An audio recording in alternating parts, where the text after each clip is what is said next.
This is the Everyday Slimpak 28-liter camera backpack by Sakk.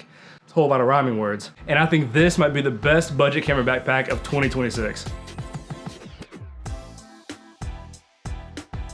What's going on, guys? My name is Evan Upton. I'm a photographer, videographer, rapper, producer, whole lot of things based out here in Nashville, Tennessee. But you're not here for all that. What you're here for is this bag. And if you're not, you should be. Now, disclaimer, Sakk is not sponsoring this video in any way, shape, form, or fashion, although it would have been cool. But they did give me a 20% off discount to purchase this bag, which I'm a little salty about, only because they've got a 30% off discount for Black Friday. But it is what it is. And if you want to help me recoup that 10%, I got an affiliate link down in the description. I've also got chapter markers down below in case you want to go ahead and watch the review of the video and skip the whole how I found this part, although I think it's pretty cool. Now, you may have heard of Sakk. They have the freaking, like, you know, thing that sits on your chest. I don't know what they call it. It's like a pouch thing, bag. Now, if you haven't seen or heard anything about this bag, that's normal. There's no reviews on the website. There's like 4 posts on Instagram since the bag was released in June of 25, and there aren't any YouTube videos about it. Until now. So it's borderline a miracle that I came across this bag in the first place anyways. My previous backpack was the 22-liter Brevity Jumper backpack, and I loved it. I swore by that bag. I even put 2 of my homies on it, but it was just kind of limited when it came to space, and also it was uncomfortable to wear for a long period of time. But then all of a sudden, Brevity announced that they were doing an updated version of the bag that had 1 more liter of storage, some redesigned straps for weight distribution, and a couple other features that I was excited about. But when I saw the price tag of $200, I immediately halted and said to myself, there are plenty of other camera backpacks at this same price point that are made better, have more features, and designed by and for photographers first. So as much as I love the Brevity backpack, I had to start looking elsewhere. I was looking at Ulanzi, I was looking at a bag by PGY Tech, I was even looking at the Peter McKinnon backpack a little bit, but for $300 and the limited features, I couldn't justify it. But then, all of a sudden, this pops up on my timeline. How? I literally have no idea besides the providence of God Almighty. I was looking at the details, I was looking at the specs, and I was really excited for what this bag had to offer, but kind of nervous because there weren't any reviews, you know what I'm saying? I thoroughly review all of my gear for like months on end sometimes before I make a purchase, because my money's valuable and so is yours. So that's why I'm doing this video, because I genuinely think this is an amazing backpack and people need to know about it, but they're not gonna know if there's no videos, no posts, no promotion, yada, yada, yada. Or as the Bible says, how they gonna hear if ain't nobody speaking? You know what I'm saying? Now, when I was looking through the details and the specs of this bag, there are 6 qualifications that I use to grade if a camera backpack is great or not so great. Space, design, comfort, ease of access, zippers, and what I call attachability, which is just like the ability to attach and detach other accessories onto the bag. First, let's talk about space. Like I said, this is a 28-liter bag, so it has plenty of space for everything I need to bring as a run and gun photographer and videographer. I'll do a full what's in my bag video later, so stay tuned for that. But right now, I've got a Sony a6700 with a 28-75 Tamron lens. Accompanying that is a Sigma 16mm lens, a couple of batteries, DJI Mic 2s, attachments for a full rig, and nothing in here is cramped or fighting for space. This bag also has a front compartment that has 2 elastic pouches and a zipper pouch that covers almost the full length of the bag. In there, I usually keep my Bible, my journal, and the current book that I'm reading, as well as some pens, pencils, other essentials, chargers, things like that. On the front side of the bag, there's 2 kind of hidden pockets. There's enough room in each of them for like an air tag, passport, phone, something around that size, maybe even a Kindle or an iPad mini. And I say kind of hidden because the zippers hide behind the fabric there. So if you're not looking for it and don't know that it's there, then it kind of just looks like it's a part of the bag's design. On the back side of the bag, you'll find space for your laptop that holds up to a 16-inch MacBook Pro. It is a little tight, but I'll speak more to that when I get to my dislikes. Finally, when it comes to size, probably my favorite part of this bag is the top compartment that gives ease of access to essential items.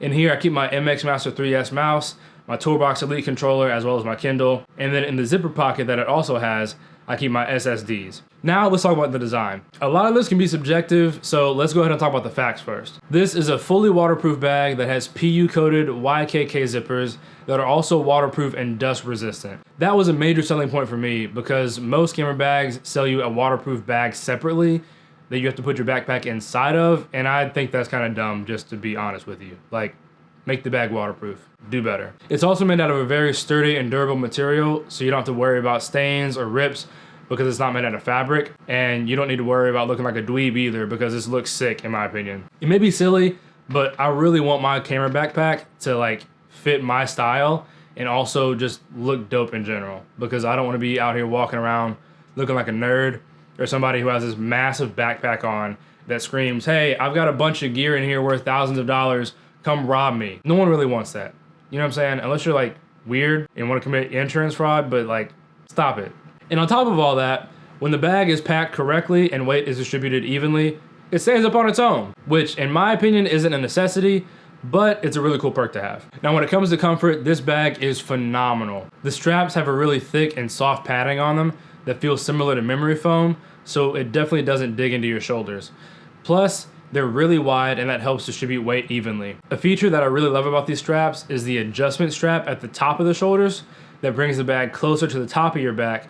That way the weight isn't pulling you down consistently and sits more flush with your back. Now just like the back of the straps, the back of the camera backpack itself has the same quality foam and is laid out and covered with a mesh that helps promote airflow so you don't get super sweaty. Needless to say, when I'm wearing this backpack, it honestly doesn't feel like I'm carrying a bunch of gear in here. It feels really light and comfortable, which is a much needed plus compared to my other backpack. But if I do wear it for an extended period of time and it starts to get heavy, I can use this chest strap to bring the bag even closer to my body and distribute weight even more evenly. Even more evenly? Is that a even more evenly?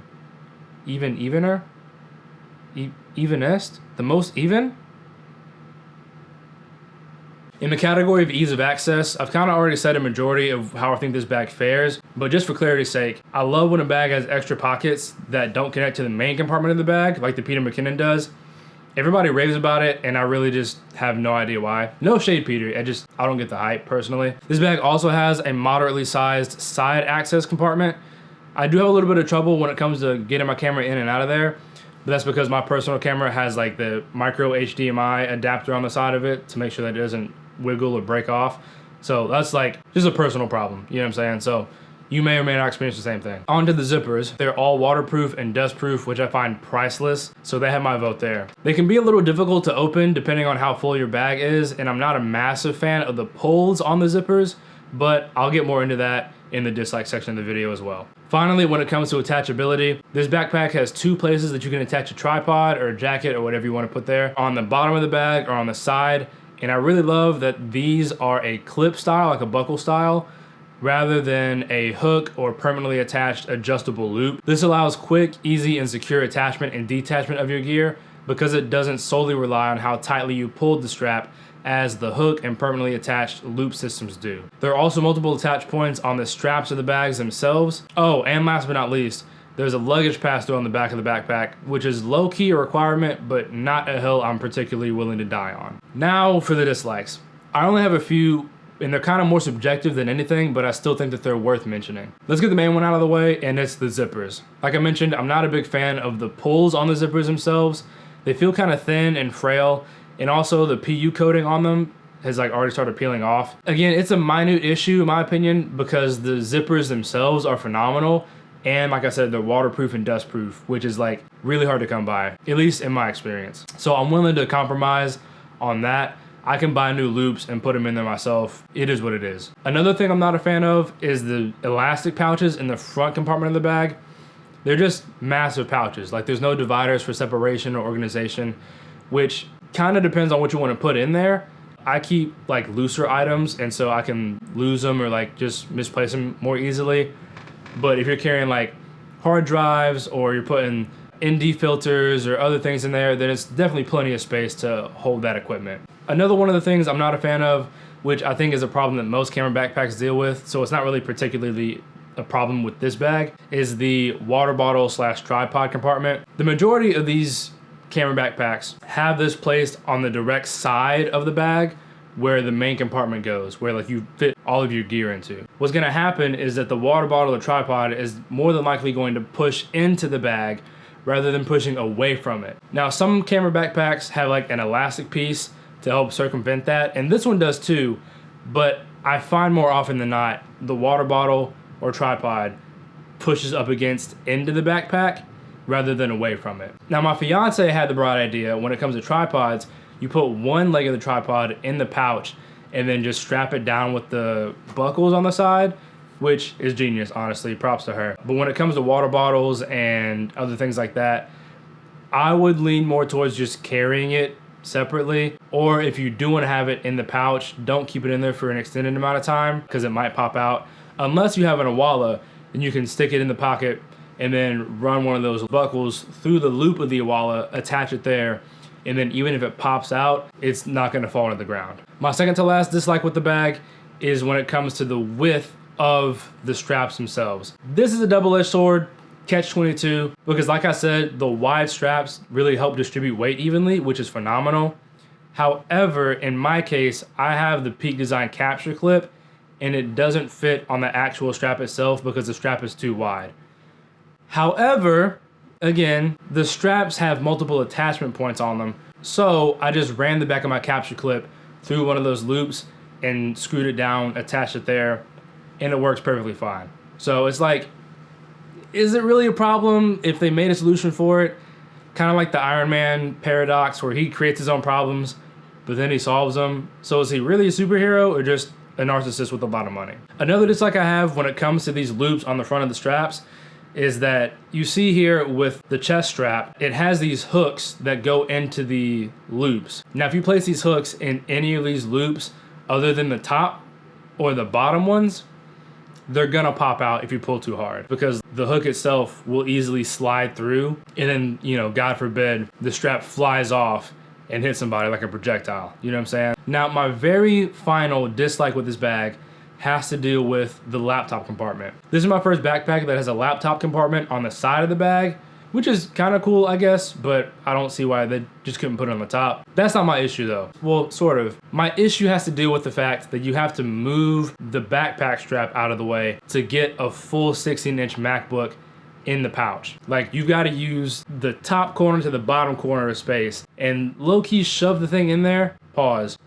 for it to zip up fully. If you've got a smaller laptop, then you should be able to fit it in there without having to move the strap at all. But if you have a 16-inch MacBook, then it's a little bit of a tight squeeze and you gotta consistently move the backpack strap out of the way. First world problems, I know, but like in full transparency, I wanna give you guys all my complaints rather than being like, oh, this bag is amazing, it's perfect, because there's no such thing as a perfect camera backpack. However, I think with the features and abilities that this bag has, the compromises that I'm making and that you might need to make are definitely worth the price point. This bag is retailed at $200 and it's currently on Black Friday sale for 30% off. And so I don't think that you will find a single camera backpack with this many features at this price point and be this pleased with your purchase. I plan on using this bag for many years to come, and I definitely think it's gonna hold its weight in gold going forward. So if you're interested and wanna get one for yourself, I have an affiliate link down in the description that would really help me recoup that extra 10% discount that Sakk didn't give me.